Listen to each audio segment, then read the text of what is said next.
শেষ মুহূর্তের প্রচারণায় ব্যস্ত সময় পার করছেন ব্রিটেনের পার্লামেন্টের নির্বাচনের প্রার্থীরা। নর্দাম্পটন নর্থ আসনের প্রার্থীরাও অবিরাম প্রচারণা চালিয়ে যাচ্ছেন। এবারে নির্বাচনে নর্দাম্পটন নর্থ থেকে 7 জন প্রার্থী পার্লামেন্ট নির্বাচন করছেন।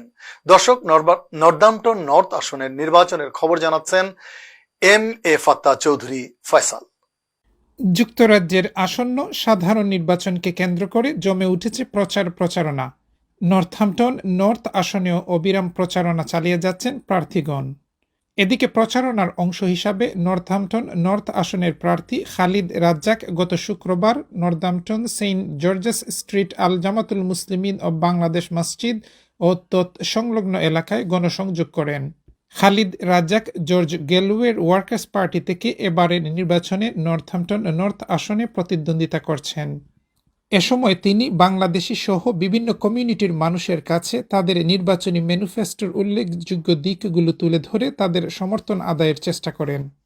We will not give up on the fight for a better Britain, a Britain that is honest, decent and inclusive for all. I'll say it again, a Britain that would be £5 billion worse off without the Bangladeshi society's contributions. Sisters and brothers, we must stand together for all of humanity in the face of backward supremacist ideology that is not fit for human consumption. আলহামদুলিল্লাহ, আমরা Northampton north constituency থেকে আমরা একজন candidate হারইসইন working party থেকে ইউকের আমরা মুসলমান বা বাঙালি যারা সব আমরা সাপোর্ট করাম। ইনশাআল্লাহ আপনারাও সাপোর্ট করবা। শ্রেণী বৈষম্য ভুলে সব মানুষের জন্য কাজ করবে তার দল ওয়ার্কার্স পার্টি, এমনটাই জানান তিনি।